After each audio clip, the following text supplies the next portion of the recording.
आज हम स्टार्ट करेंगे इस वीडियो में miscellaneous exercise solution number part 2 chapter number 8 sequence and series class 11th math NCERT. ठीक है, और ये हमारी चैप्टर की लास्ट वीडियो रहेगी क्योंकि मिसलेनियस पार्ट 1 हमने पहले कर लिया था जिसमें हमने क्वेश्चन नंबर 1 to 8 पूरे किए थे। और इस पार्ट 2 में हम 9 से लेकर के और जितने भी क्वेश्चन आगे हैं 18 तक 19 तक सब पूरे कर लेंगे। राइट, तो देर नहीं करेंगे बिल्कुल भी, don't waste time and start question number 9। तो सब कुछ फॉर्मूले वगैरह जो पहले हमने पढ़े थे जीपी के कुछ फॉर्मूलेज एपी के भी यूज हो रहे हैं, वही सब यूज होने वाले हैं यहाँ भी, कोई कसर बात तो होगी नहीं। ठीक है, तो पढ़ते हैं क्वेश्चन नंबर 18। ये आपके सामने आ भी रहा होगा इधर।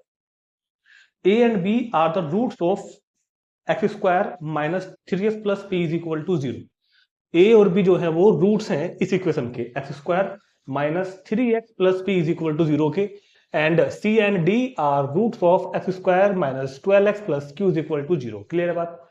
तो दो क्वाड्रेटिक इक्वेशन है और उन दोनों के दो रूट होते हैं ना यार, एक क्वाड्रेटिक इक्वेशन के दो रूट होते हैं, तो इसने हमको कहा है कि इस क्वाड्रेटिक इक्वेशन के रूट ए और बी है, इस क्वाड्रेटिक इक्वेशन के रूट सी और डी है। आगे पढ़ेंगे where A B C D form a GP, और ए बी सी डी जो है वो जीपी में है, ज्योमेट्रिक प्रोग्रेशन में है। प्रूव दैट, ये प्रूव करना है Q plus P ratio Q minus P is equal to 17:15। तो तीन जानकारी गिवन है। नंबर एक कि इस इक्वेशन के रूट ए और बी है, दूसरी जानकारी इस वाली के रूट सी और डी है, तीसरी जानकारी क्या है कि A B C D are in GP. Clear है? तो जो उसने हमको रेशो फाइंड करने बोला है वो हम फाइंड करेंगे। तो ध्यान से समझो एक बात, हमारा काम है क्वेश्चन में रेशो फाइंड करना। किस बात का रेशो? क्यू प्लस पी और क्यू माइनस पी। तो मैं क्या करूं, किसी तरह अगर मैं किसी तरह Q और P फाइंड कर लूं तो क्या मेरा काम हो जाएगा क्या भाई? अगर मैं Q और P फाइंड कर लूं हो जाएगा ना भाई, Q फाइंड कर लेंगे P फाइंड कर लेंगे तो Q plus P upon Q minus P solve करके क्या आना चाहिए? 17:15। तो ये हमारा क्वेश्चन का मैंने आपको तरीका समझा दिया कि हम करने क्या वाले हैं। हम इन दो जानकारियों से और एबीसीडी आर इन जीपी उस जानकारी से Q और P की वैल्यू ऑब्टेन कर लेंगे और ये हम अपना काम कर लेते हैं। ठीक, तो स्टार्ट करते हैं। सुनो भाई, X square minus 3x plus P is equal to 0 का रूट ए और बी है, तो याद करो sum of roots, sum of roots याद है ना? सम ऑफ रूट्स क्या होता है? ए प्लस बी, क्लास 10 में पढ़ा था ना। Sum of root minus coefficient of X upon coefficient of X square, तो कितना बन गया? यहां से ए प्लस बी की वैल्यू क्या बन के आई? 3। क्लियर है? और अगर बस ये दूसरे के लिए लगाऊं sum of root C plus D, तो minus coefficient of X upon coefficient of X square, तो वैल्यू मेरे पास सी प्लस डी की भी आ गई। कितनी आ गई? 12। तो दोनों इक्वेशन के लिए हमने क्या लगाया? पहले sum of roots. Sum of roots पहले इक्वेशन के लिए A plus B minus coefficient of X upon coefficient of X square, दूसरे के लिए भी लगाया। अब दोनों के लिए लगाते हैं प्रोडक्ट ऑफ रूट। क्वेश्चन थोड़ा बड़ा है तो ध्यान से समझिएगा जरा। प्रोडक्ट ऑफ रूट्स, दोनों इक्वेशन के रूट्स के प्रोडक्ट। पहली इक्वेशन है ए और बी, ए और बी का प्रोडक्ट क्या होता है? A B. फॉर्मूला याद करो क्या था? Constant term upon coefficient of X square, तो that is A B is equal to 1। And दूसरी के लिए हो जाएगा C into D, that is Q upon 1 implies C D is equal to 1। तो मेरे पास चार बातें आ गई, ए प्लस बी की वैल्यू, ए बी की वैल्यू, सी प्लस डी की वैल्यू और सी डी की वैल्यू। ये चार वैल्यूज मेरे पास में आ गई। क्लियर है इतनी बात? चलो, अब उसने हमसे ये भी कहा है सिंस, क्या कहा है भैया? Since A B C D are in GP.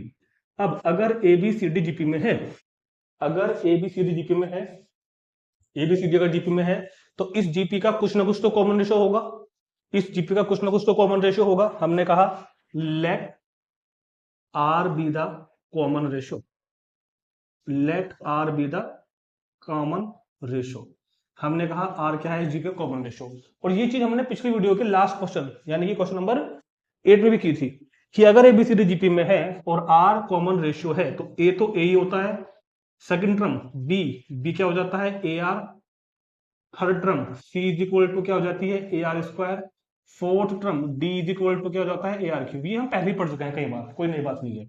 तो ए की वैल्यू ए, बी की वैल्यू ए आर, सी की value A R square, D की वैल्यू ए आर क्यूब। अब सुनो देखो क्या होगा, क्वेश्चन थोड़ा कैलकुलेटिव पॉइंट ऑफ व्यू से बड़ा है, ध्यान समझना। उठाओ पहले फर्स्ट को, क्लियर है? पहले हम किसको उठाएंगे यहां से? पहले हम यहां से किसको उठाएंगे? फर्स्ट को। फ्रॉम फर्स्ट, फ्रॉम फर्स्ट क्या लिखा हुआ है बताओ? a plus B is equal to 3। A कितना है? ए तो ए ही है भैया। बी कितना है? बी है ए आर। यहां से मैंने ए कॉमन ले लिया, तो ये क्या बचा? 1 plus R is equal to 3। ये मान लो तुम, ये फर्स्ट थी, इसको सेकंड, इसको थर्ड, इसको फोर्थ, और ये कुछ मिस्टेक है ना, इधर पी आएगा, इधर क्यू आएगा, और इसको क्या मान लो तुम? 5। तो ये वैल्यू हमने कहा रखी थी? ए प्लस बी में। अभी हम क्या करने वाले हैं?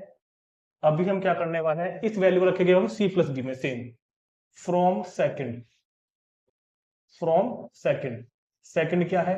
सी plus D is equal to 12। C की वैल्यू इधर लिखी हुई है, सी की value A R square, D की value A R cube is equal to 12। यहां से हमने ए आर स्क्वायर कॉमन लिया, तो बचा 1 plus R is equal to 12, और ये बनी कौन सी? 6। दोबारा देखते हैं। पहले हमने सम ऑफ रूट्स फाइंड किए, फिर प्रोडक्ट ऑफ रूट्स फाइंड किए, फिर हमने कंडीशन लगाई कि आर कॉमन रेशियो है एसजीपी का, तो ए हो गया, B A R, C A R square, D A R cube. अब हमने वहां से फर्स्ट को लिया ए प्लस बी, मैं वैल्यू पुट कर दी ए और बी की, तो इक्वेशन 5 बनाई हमने। सिमिलरली हमने एक ऐसी वैल्यू सी और डी से बना दी। अब इन दोनों को डिवाइड कर दो, इन दोनों को क्या कर दो आप? डिवाइड कर दो। डिवाइड 6 बाई 5, इक्वेशन 6 को इक्वेशन 5 से डिवाइड कर दो। लेफ्ट के अपोन में लेफ्ट करो, राइट के अपोन में राइट करो, ठीक है? ठीक है क्या भैया? चलो, क्या होगा? A R square into 1 plus R, इसके अपोन में तो क्या हो जाएगा? A into 1 plus R is equal to 12 के अपोन में क्या हो जाएगा? 3। लेफ्ट के अपोन में लेफ्ट साइड, राइट के अपोन में राइट साइड। ऐसा क्यों कर रहे हैं? देखो मेरे पास वैल्यू आ जाएगी अभी आर की, और आर की वैल्यू आते ही सारे काम हो जाएंगे हमारे एकदम। देखना अभी क्या होगा। देखो ये टर्म इससे कैंसिल हो गई, ये इससे हो जाएगा, तो R square is equal to क्या बच गया? 4। तो आर की वैल्यू क्या बन गई मेरे पास? Plus minus 2। समझ में आई बात? आर की वैल्यू क्या बन गई मेरे पास? Plus minus 2। क्लियर है? अब क्वेश्चन देखो दो पार्ट में पूरा होगा। यहां से क्वेश्चन दो पार्ट में पूरा होगा। एक बार हम अब यहां से क्वेश्चन को केस फर्स्ट लेके करेंगे, आर की वैल्यू 2 मान के। एक बार केस सेकंड में करेंगे, आर की वैल्यू -2 मान के। तो इसलिए क्वेश्चन थोड़ा बड़ा है।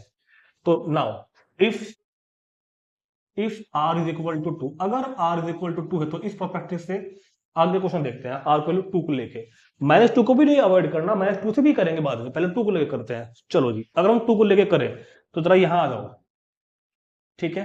कहां आ जाओ? बल्कि एक काम कर लो पहले, फ्रॉम 5, फ्रॉम 5 में आ जाओ पहले। फ्रॉम किस में आ जाओ? 5 में। A into 1 plus R is equal to 3। तो 1 प्लस 2 3, 3 अपॉन 3 1। तो यहां से ए भी आ गया 1। अगर R2 है, अगर R2 है तो ए कितना है? 1। अगर R2 है तो ए कितना है? 1। तो सुनो, ए तो कितना हो गया मेरे पास? 1। यहां देख बताओ बी कितना हो जाएगा? ध्यान से देखो, ए आर यानी कि 1 2 जा 2। सी कितना हो जाएगा? ए इंटू आर का स्क्वायर, ए इंटू आर का स्क्वायर यानी कि 4। समझ में आ रही है बात? डी कितना हो जाएगा? ए इंटू आर का cube, A into R cube यानी कि R. A B C D सब मेरे पास में आ गए। अब पहुंचो, कहां पहुंचोगे आप? 3 में, जिसका हमने अब तक यूज नहीं किया। From 3, from 3 P is equal to A into B, P is equal to A into B. तो P कितना हो गया? 2। P तो निकालना था मुझको, P क्यू जो फाइंड करने थे ना। ऐसे ही फ्रॉम 6, ऐसे ही किससे? फ्रॉम 6 से Q कितना हो गया? C D, C कितना है? 4, D कितना है? 8। तो Q कितना हो जाएगा मेरे पास? 32। तो ये लो भैया, P और Q आ गए। P और Q फाइंड करना है तो हमारा टारगेट था स्टार्टिंग में, P और Q आ गए। नाउ नाउ जो हमको रेशो फाइंड करने बोला है उसने क्वेश्चन के अंदर, क्या कहा उसने? उसे find the value of Q plus P upon Q minus P। तो Q कितना है मेरे पास? अभी 32 plus P upon 32 minus P। तो 34 अपॉन 30, 2 से डिवाइड करो तो 17/15, तो आ गया ना आंसर 17/15। तो हमने क्वेश्चन प्रूव कर दिया 17/15, इतना नोट करेंगे। अभी हम दोबारा करेंगे, मतलब दोबारा क्या करेंगे, क्वेश्चन भी बाकी है, यहां से क्वेश्चन को फिल करेंगे आगे। If r is equal to -2, तो ये केस फर्स्ट था। अगर आप चाहो तो डाल लो केस फर्स्ट यहां से, क्लियर है, इतना नोट करेंगे। अभी मैं इसको r की वैल्यू -2 लेकर भी सोल्व करूंगा। चलो जी, तो बाकी रहने देता हूं, इतना चेंज करता हूं यहां से, है ना। सुनो, अगर r की वैल्यू क्या हो जाए माइनस कितना 2, केस कौन सा, सेकंड। अगर r की वैल्यू क्या हो जाए -2, हटा दो सब कुछ। अगर r की वैल्यू क्या हो जाए -2, अगर r की वैल्यू क्या हो जाए -2, तो हमने क्या किया था पहले, हम पहले 5 में गए थे। 5 कहां थी हमारी, ये रही। a into 1 minus r is equal to 3, तो 1 - 2 -1, समझ रहे हैं। तो a की वैल्यू क्या बनेगी इस बार मेरे पास -1। अब a की वैल्यू क्या बन के आएगी, sorry sorry sorry sorry sorry -3। अब a की वैल्यू क्या बन के आएगी -3। फिर हमने क्या किया था, अब हम आए थे पहले किसमें, ए मेरे पास है, आर मेरे पास है, सो ए तो कितना हो गया -3, बी होगा ए इंटू आर करना, ए इंटू आर 3 दूनी 6, सी कितना होगा ए इंटू आर का स्क्वायर, तो यहां पर कर लू क्या, ए तो कितना है -3 और आर का स्क्वायर कितना है 4, तो ये हो जाएगा 12। डी हो जाएगा ए आर का क्यूब, ए तो है -3 और आर का क्यूब हो जाएगा -8 या 24, तो डी कितना हो जाएगा 24। ए -3 होगा, डी 6 होगा, क्लियर है। अब फ्रॉम थर्ड से,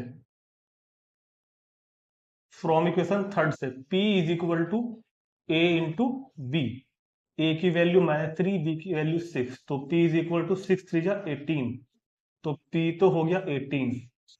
फ्रॉम 4 से, फ्रॉम 4 से Q इज इक्वल टू हो जाएगा सी डी, सी तो कितना आया था, ये रहा माइनस के 12 और 24, तो 24 की मल्टीप्लाई जब तुम 12 में करोगे तो कितना होगा, मेरे ख्याल से 288 होता है, फिर भी चेक कर लेता हूँ एक बार, 12 गुणा 24, यस 288, तो ये बैठ जाएगा -288। तो P और Q हमारे पास फिर से ऑब्टेन हो गए सेकंड केस में।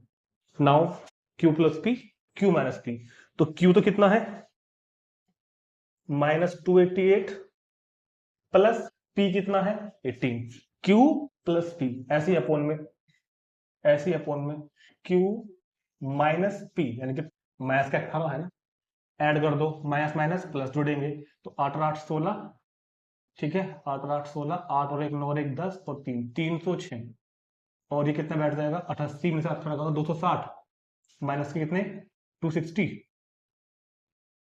क्लियर है, सॉरी 70, 270, ये इससे कर दो क्या कैंसिल। अब इसको करो डिवाइड, इससे हटाओ नीचे से, है ना।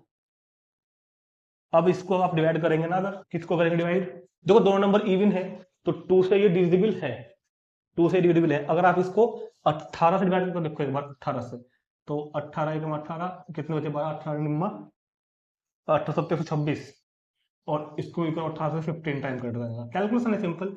अब भी आंसर क्या आएगा 17/15, अब भी क्या आएगा आंसर 17/15, तो कैलकुलेशन के हिसाब से बड़ा क्वेश्चन था, कोई वैसे इतनी ज्यादा खास बात इसमें नहीं थी, ठीक है। चलो तो उसको नोट करेंगे, चलते हैं क्वेश्चन नंबर 10 पर। अब देखते हैं क्वेश्चन नंबर 10, कैलकुलेशन के पर्पस से थोड़ा बड़ा क्वेश्चन है, ऐसा हमने पहले भी किया था एक बार। The ratio of AM, AM मतलब अर्थमेटिक मीन, एंड GM मतलब geometric mean, the ratio of AM and GM of two positive numbers A and B is M/N। दो पॉजिटिव नंबर है A और B, इनका अर्थमेटिक मीन ज्योमेट्रिक मीन का जो ratio है वो है M/N। ये बात समझ में आई इतनी। तो क्वेश्चन की जो मेन लाइन थी हमने लिख दी बोर्ड पर, the ratio of arithmetic mean and geometric mean of two positive numbers A and B। तो arithmetic mean of A and B कितना होता है, arithmetic mean of A and B यानी कि A this is A plus B/2, पता है ना, A और B का दो नंबर का arithmetic mean sum of terms upon number of terms, and geometric mean of A and B G यानी कि √AB। वो कह रहा है कि ratio of A and G, arithmetic mean और ज्योमेट्रिक मीन का जो रेशियो है, अर्थमेटिक मीन और ज्योमेट्रिक मीन का जो रेशियो है वो रेशियो कितना है M/N। अर्थमेटिक मीन और ज्योमेट्रिक मीन का जो रेशियो है वो कितना है, m ratio n। Then prove that a और b का रेशियो फाइंड करना है, वो ये लगा दिखाना है जो लिखा हुआ है, ये अजीब गरीब सा फाइंड करना है हमको a और b का रेशियो। तो इस क्वेश्चन को हम ऐसे नहीं करेंगे, तो देखते हैं कैसे करेंगे, है ना। रेशियो फाइंड करना है। अब सुनो, a upon G means a upon G is equal to m upon n। सिर्फ यही जानकारी हमारे पास में है कि a और g का रेशियो ये है। चलो जी, a का बता दो कितना है। a कितना है हमारे पास, a है a plus B by 2 upon g कितना है, रूट ए बी। क्लियर बात, is equal to m upon n। तो देखो, इसके अपॉन 1 मान लो, एक छोटा सा मान लो 1 है, तो इसकी मल्टीप्लाई तो हो जाएगी सबसे ऊपर जाके, और बीच वाले की जो ये है रूट ए बी की हो जाएगी 2 में, ऐसे होती है ना। तो वैसे ही ये सब चीजें शो करके दिखाने की जरूरत नहीं है। कुल मिलाकर के रूट ए बी की मल्टीप्लाई हो जाएगी इसमें 2 में, तो ये बनेगा a plus B upon 2 root A B. अब यहाँ पर आकर थोड़ा सी एक बात थोड़ी सी आपको समझनी पड़ेगी, थोड़ी सी बात समझनी पड़ेगी। हाँ, तो मैं बता रहा था शुरुआत में कि हम इस क्वेश्चन को ऐसे नहीं करेंगे कि पहले मैं a की वैल्यू फाइंड करूंगा और फिर b की वैल्यू फाइंड करूंगा और फिर उनको डिवाइड करके रेशियो फाइंड करूंगा। ऐसे नहीं करेंगे, हम direct he a upon b की वैल्यू फाइंड कर देंगे। a की वैल्यू अलग, b की वैल्यू अलग, ऐसे फाइंड नहीं करेंगे, direct he a upon b he find कर देंगे। अभी देखना निकल के आएगा। याद करो, पिछली वीडियो में मैंने आपको समझाया था कॉम्पोनेंडो डिविडेंडो रूल, ठीक है ना। याद करो एक बार, पिछली वीडियो जाकर देखना, कॉम्पोनेंडो डिविडेंडो रूल हमने 2-3 क्वेश्चन में लगाया था, वो यहाँ पे यूज करेंगे हम, ठीक है। तो यूजिंग कॉम्पोनेंडो डिविडेंडो रूल, क्या था जी componendo dividendo rule? Componendo dividendo rule ये था कि जो भी चीज डिनोमिनेटर में है उसको ऊपर प्लस कर दो, जो भी चीज डिनोमिनेटर में है उसको ऊपर प्लस कर दो, ये ऐसे कर दिया। जो भी चीज डिनोमिनेटर में है, यानी कि a प्लस बी के फॉर्म में कौन है, 2 रूट ए बी, को ऊपर प्लस कर दो, और यही चीज नीचे लिख दो माइनस करके, a plus B minus 2 root A B. और सेम काम इधर करना है, ऊपर प्लस कर दो m plus n upon m minus n। और इसके बारे में जो पूरी डिटेल है कि यूज कैसे करते हैं, क्यों ये इक्वल हुआ, ये मैंने आपको डिटेल में समझाया था पिछली वीडियो में। तो componendo dividendo rule, a plus B 2 root A B upon a plus B minus 2 root A B is equal to, इधर भी करना पड़ेगा ऐसे ही, m plus N upon m minus n। अब अगर बात को समझना चाहते हो थोड़ा सा, अगर आपको एक चीज यहाँ पर दिखाई दे रही हो, बताऊं, ये जो ऊपर बन के आया है ना, ये एक्चुअल में root A plus root B का होल स्क्वायर बन के आ गया, और जो नीचे बन के आया है ये भी root A minus root B का होल स्क्वायर। चेक कर लो, root A plus root whole A square plus B square plus 2ab, तो ए स्क्वायर रूट ए का स्क्वायर ये रखा a होता है, बी स्क्वायर यानी कि रूट बी का स्क्वायर b, और ट्वाइस ऑफ ए बी, ये ट्वाइस ऑफ ए। क्लियर है? इधर इधर हो जाएगा m plus N upon m minus n। और अगर कहो तो इन दोनों का जो अपोन में जो ये स्क्वायर है ना, दोनों पे अलग अलग है, न्यूमरेटर पर अलग है, डिनोमिनेटर पर अलग है। अगर अगर हम इसको ऐसे ही डायरेक्ट लगा दें तो किसी को भी कोई शिकायत तो नहीं है, एक ही बात है। स्क्वायर को जब हम उधर भेजते हैं, इक्वल टू के उधर भेजते हैं, तो root A plus root B upon root A minus root B, उधर जाकर ये बन जाता है स्क्वायर रूट, उधर जाकर क्या बन जाता है, ये स्क्वायर रूट, पता है ना। स्क्वायर उधर जगह बन जाता है स्क्वायर रूट, पूरे का स्क्वायर रूट। और क्योंकि ये पूरे का स्क्वायर रूट है, ये मान लो अगर रूट एक्स अपॉन वाई है तो उसको हम अलग कर सकते हैं ना, न्यूमरेटर में अलग डिनोमिनेटर में अलग। तो यहां भी मैंने ऐसे कर दिया, न्यूमरेटर में अलग लगा दिया और डिनोमिनेटर में अलग लगा दिया। स्क्वायर रूट को हमने न्यूमरेटर में अलग लगा दिया, डिनोमिनेटर में अलग लगा दिया। और फिर से यूज करो componendo dividendo rule, again using componendo dividendo rule. तो root A plus root B, इसमें तो कौन प्लस होगा, इसमें तो प्लस होगा root A minus root B, तो डिनोमिनेटर में है वो तो प्लस होता है ना ऊपर जाके, ऐसे ही नीचे हो जाएगा। तो root A plus root B minus root A minus root B is equal to, ये चीज ऊपर तो प्लस हो जाएगी, root M plus N plus कर दो इसमें रूट एम माइनस एन, और अपोन में ये चीज कैसे आएगी, माइनस में root M plus N minus root M minus N. फिर से देखते हैं कॉम्पोनेंट और डिविडेंड रूल की जो डिनोमिनेटर है उसको ऊपर प्लस कर दो, ए प्लस बी कर दिया अपॉन ए माइनस बी, सेम इधर करना पड़ेगा, नीचे वाले को ऊपर प्लस कर दो और नीचे उसको ही लिख दो माइनस करके। अब रूट बी प्लस में है, रूट बी माइनस में है, कैंसिल। रूट ए प्लस में है, रूट ए माइनस में है, कैंसिल। तो रूट ए और रूट ए तो बना two root A upon minus minus plus, तो ये हो जाएगा टू रूट बी और is equal to M plus N root plus M minus N root upon M plus N root और M minus N root. Two से two cancel हो गया और रूट ए अपॉन बी को मैंने ऐसे लिख दिया, इधर root M plus N plus root M minus N upon root M plus N minus root M minus N.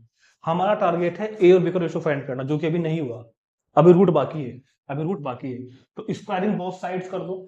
Squaring both sides करने पर क्या होगा, यहां तो हो गया ए अपॉन बी और यहाँ क्या हो जाएगा, यहाँ हो जाएगा square root of M plus N plus root M minus N का होल स्क्वायर और यही हो जाएगा ऐसे अपॉन में root M plus N minus root M minus N का होल स्क्वायर। ऐसे ही तो होगा। जब स्क्वायरिंग बोथ साइड करेंगे, यहाँ पे लिख दो स्क्वायरिंग बोथ साइड, ये हमने क्या किया, स्क्वायरिंग बोथ साइड्स। क्लियर है बात। तो स्क्वायरिंग बोथ साइड्स करके क्या हुआ, रूट हट गया इधर का तो, और इधर बन गया होल स्क्वायर। न्यूमरेटर पर अलग लगा दिया, डिनोमिनेटर पर अलग लगा दिया। अभी देखो ए अपॉन बी तो आ गया, ए रेशो बी तो आ गया। अभी ये चीज जो ये एक्सप्रेशन है ना, ये हमको उससे मैच करना है जो हमारा बुक में आंसर आ रखा। तो अब पता क्या होगा, देखो ये जो इतनी टर्म है ना, ये एक्चुअल में ए मानोगे, जो ए लिखा हुआ है, ये बी लिखा हुआ है, तो यहां लगाएंगे हम A plus B whole square upon में A minus B whole square. दोबारा देखते हैं, A plus B whole square A minus B whole square. ठीक, मगर उसके लिए मेरे को यहाँ पे बोर्ड पे थोड़ी सी जगह चाहिए, तो आप इतना नोट करो क्योंकि ये चीजें अब हमारे काम की नहीं है। अब तो बस दो लाइन का काम आगे और रह गया, इसका फॉर्मूला एक्सप्लेन कर दूंगा मैं और वैल्यू निकल के आ जाएगी। तो इतना नोट कर लो एक बार, फिर मैं इसको बोर्ड साफ करके आगे कराता हूँ अभी। चलो तो अब यहां पर हम इसको फर्दर सोल्व करते हैं आगे की तरफ। यहाँ पे हो जाएगा है ना इसमें।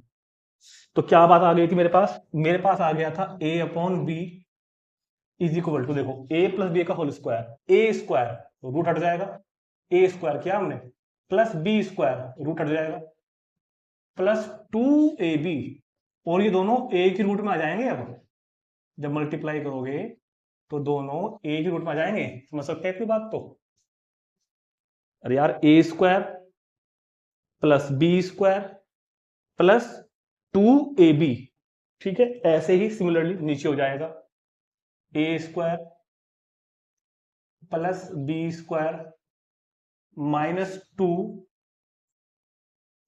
Root A B. ठीक है, और सुनो एन माइनस प्लस में कैंसिल, इधर भी एन माइनस प्लस में कैंसिल, तो ए अपॉन बी एम और M two M plus two square root of, ये फार्मूला बन गया ना अंदर, क्या बन गया ये M square minus N square, ऐसे ही अपॉन एम और M two M minus two square root of M square minus N square. तो ए अपॉन बी, टू ऊपर से कॉमन, टू कॉमन आएगा तो M plus square root of M square minus N square upon two ही नीचे से common, तो M minus square root of M square minus N square.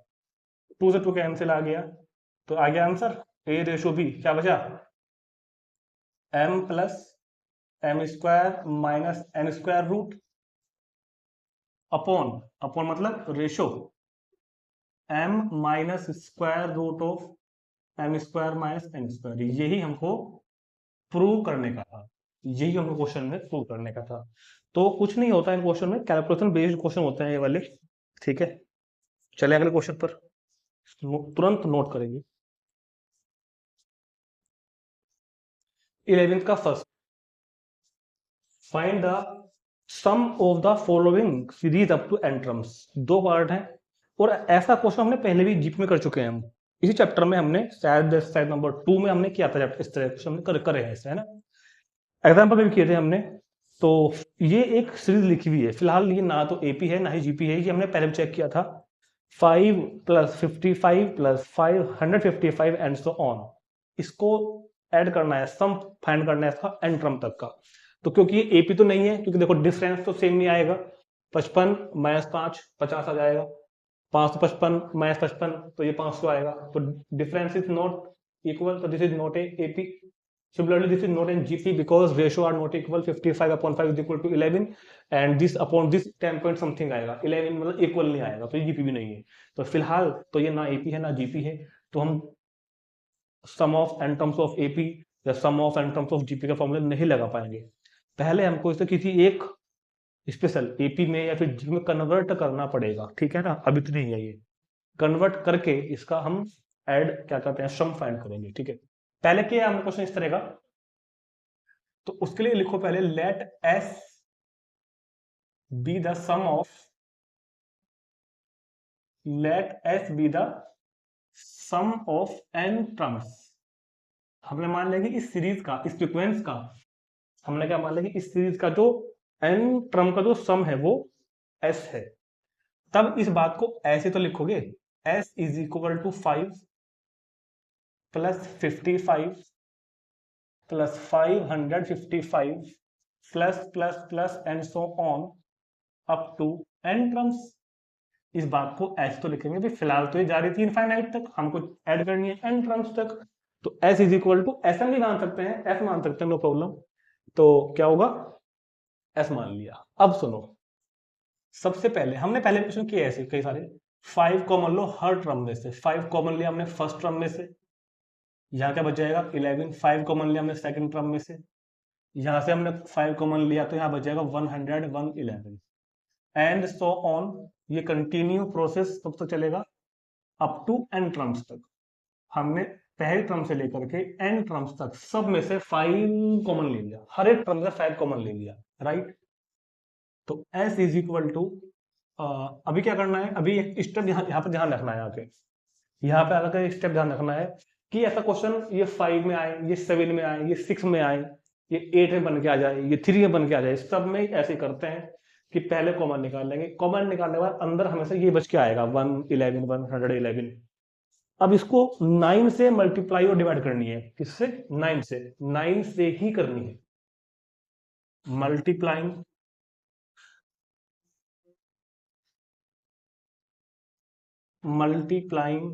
And dividing, bye 9।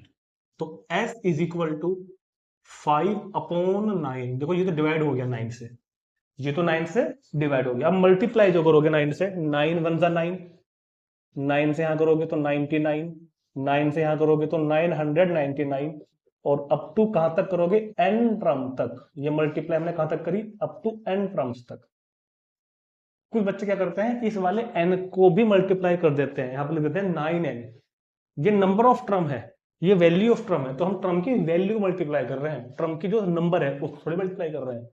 पहले term को मल्टीप्लाई कर दिया, सेकंड को भी कर दिया, थर्ड को भी कर दिया, nth टर्म जो भी होगी उसको भी कर दिया, जो भी होगी।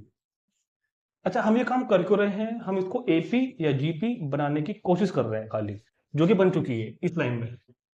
s इज इक्वल टू 5/9 कैसे बन गई, 9 रिटन एज 10 - 1, 99 100 - 1, 999 1000 - 1, और यही प्रोसेस जारी है कंटिन्यू, कब तक, अप टू n टर्म्स तक।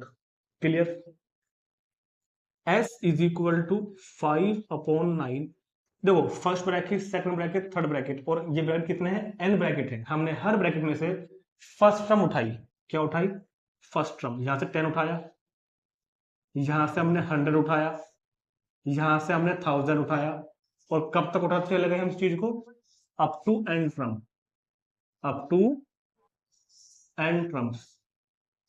10 आ गया, 100 आ गया, 1000 आ गया, अब इन सबका वन वन वन रह गया, sorry -1 -1 -1 -1 up to and from. तो -1 ये रहा, -1 ये रहा, -1 ये रहा, और कब तक है ये भी बेचारा, up to and from, up to and from. क्योंकि हमने ब्रैकेट के बाहर माइनस लगा दिया तो ये माइनस सब, ये वन जो है सब माइनस के लिए माने जाएंगे, ठीक है। तो फर्स्ट टर्म 10 100 1000 इस ब्रैकेट में, और सेकंड टर्म -1 उस ब्रैकेट में। अब अगर आप बहुत ध्यान से देख रहे हो ना, तो जो पहला वाला ब्रैकेट है दिस इज एन जीपी, ये एक जीपी बन गया। चेक कर लो, 10 10 10 100 100 10 1000, इस जीपी का जो फर्स्ट टर्म है वो 10 है। कॉमन रेशियो क्या है इसका, 100/10 इज इक्वल टू 10, और नंबर ऑफ टर्म कितनी है, n। इस ब्रैकेट में जो ये बना है जीपी बन गया a 10, कॉमन रेशियो भी 10, नंबर ऑफ टर्म n।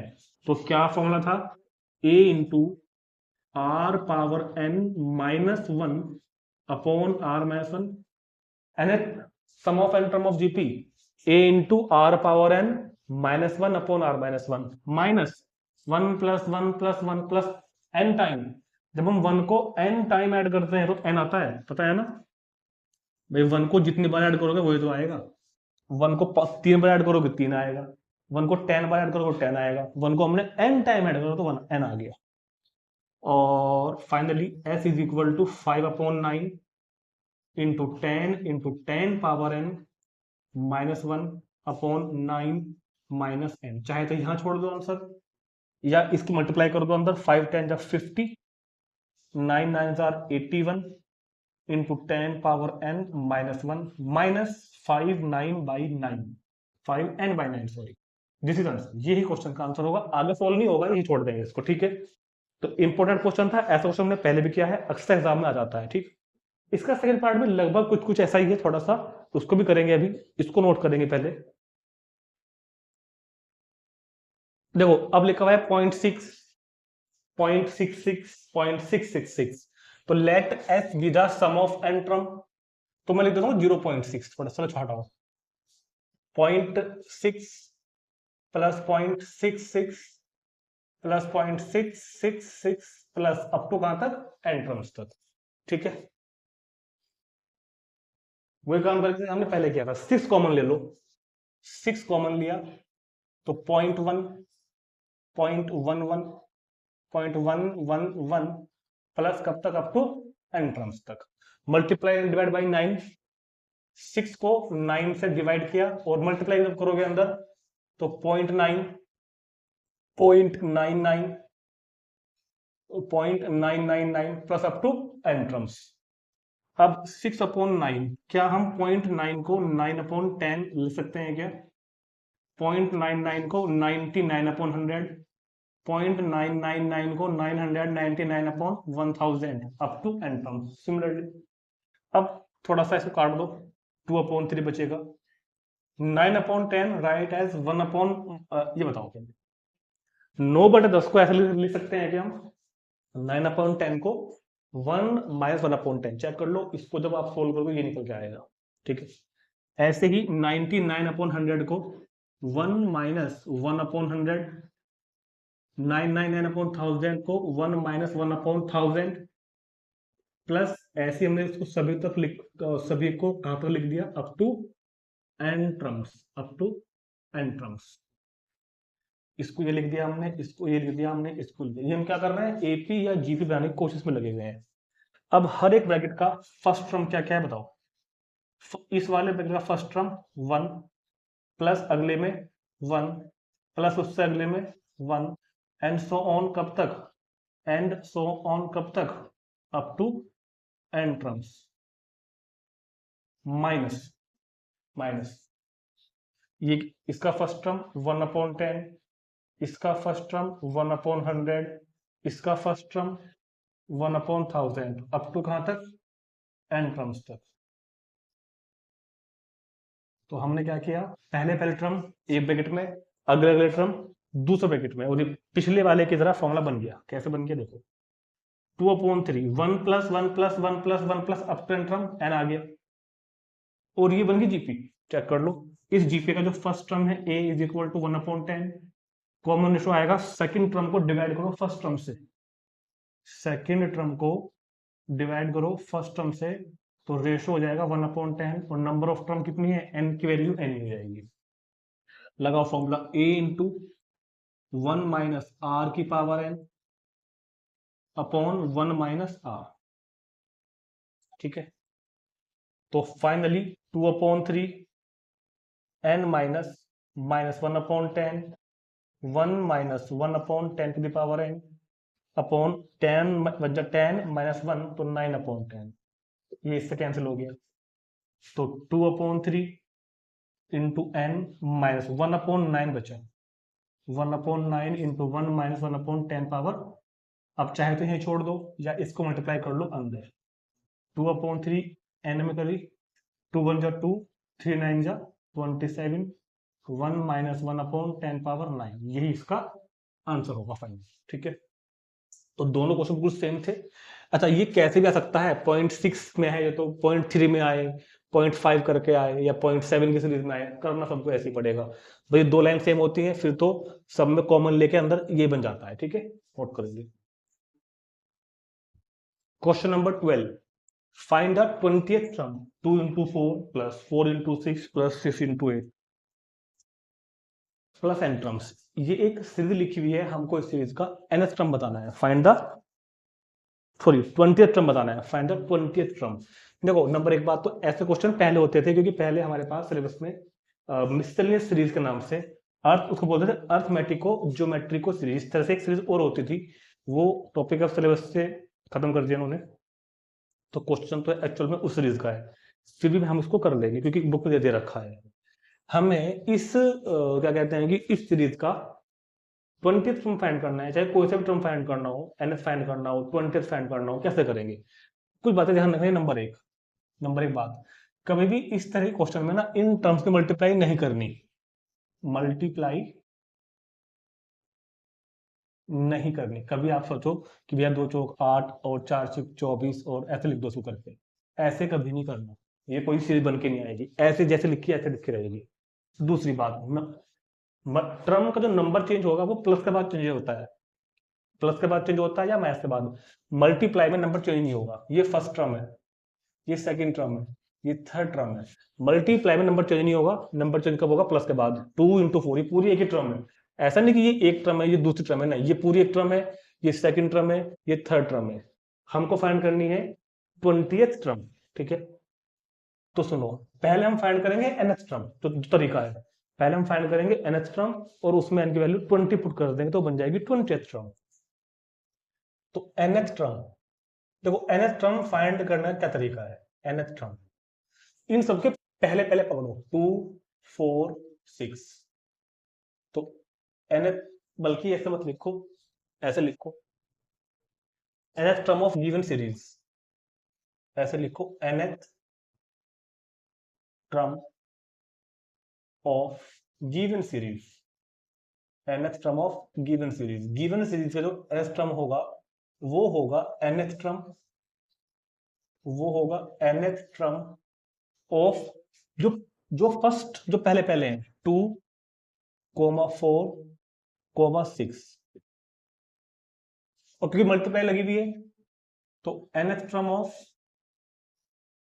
क्योंकि मल्टीप्लाई लगी हुई है ना, तो nth टर्म ऑफ जो दूसरे दूसरे हैं 4 6 8। तो इस सीरीज का, गिवन सीरीज का nth टर्म क्या होगा, इन सभी के पहले पहले, nth टर्म ऑफ 2 4 6, और क्योंकि हर टर्म दो नंबर की मल्टीप्लाई है तो दूसरा नंबर कैसे आएगा, वो nth टर्म ऑफ 4 दूसरे दूसरे 6 और 8। अब देखो ये अपने आप में एपी बन गई, ये अपने आप में एक एपी बन गई, और एपी के nth टर्म का फॉर्मूला हम सबको पता है, a plus n minus 1d। nth term of this bracket, nth term of this bracket क्या हो जाएगा, a plus n minus 1 into D. इस वाले ब्रैकेट में जो nth टर्म होगा वो ये तो होगा multiply nth term of this bracket a plus n minus 1 into D. तो दोनों ब्रैकेटों के हमारे पास, यानी कि दोनों सीरीज के हमारे पास nth टर्म निकल के आ गए। सोल्व कर लो 2n, और ये तो 2 से कट जाएगा, अगले में क्या हो जाएगा 2n प्लस 2। तो ये तो 2n, क्योंकि ये 2 ही बन जाए, 2 से कट जाएगा ना, 2n minus 2 plus 4 plus 2, 2 common ले लो। अच्छा, इसको हम डिनोट कर रहे हैं कैपिटल टी एन से, nth टर्म को, है ना। तो 2 कॉमन, तो क्या बचेगा 4n प्लस 1। तो जो गिवन सीरीज है उसकी जो nth टर्म है वो ये है, गिवन सीरीज की जो nth टर्म है वो ये है। चेक कर लो, अगर इसमें 1 पुट करोगे ना 1, तो देखो अगर मैं इसमें 1 पुट करने लगूं तो 4 पुट क्या बन गया 8, देखो 8 तो है, फाइनली है तो 80। अगर मैं n की वैल्यू 2 पुट करूं तो 4 इंटू 2 इंटू 3, 4 दूनी 8, 8 6 24, देखो 24 तो है, 4 से 24। अगर मैं इसमें n की वैल्यू 3 पुट करूं तो 4 इंटू 3 इंटू 4, 4 चौक 16, 48, देखो 48 तो है। तो मैंने क्या किया, पहले मैंने इस गिवन सीरीज की nth टर्म फाइंड कर दी, nth टर्म फाइंड कर दी। फाइंड करनी कौन सी है, 20th term, simple, put n is equal to 20, put n is equal to 20, तो T20 20th term 4 into 20, 20 plus 1 21, तो 4 दूनी 8, तो 8 1 जा 8, 8 प्लस 60, तो 1680 हो जाएगा इसका 20th टर्म। तो इस तरह हम इस सीरीज का 20th टर्म फाइंड किया। चाहे कोई भी फाइंड करना हो, पहले nth फाइंड करते हैं, ठीक है। तो ये क्वेश्चन कंप्लीट हुआ है हमारा 12, और क्वेश्चन नंबर 13 से क्वेश्चन चेंज हो रहे हैं, वर्ड प्रॉब्लम बेस्ड क्वेश्चन है जो अक्सर केस स्टडी में आते हैं। तो उसको हम एक अलग सेपरेट वीडियो में करेंगे, miscellaneous exercise solution number part 3 में। ये उन 6 क्वेश्चन में बहुत कुछ समझने का भी है हमारे पास। तो मिलते हैं नेक्स्ट वीडियो में एक्सरसाइज मिसलेनियस सॉल्यूशन पार्ट 3 में। Thank you.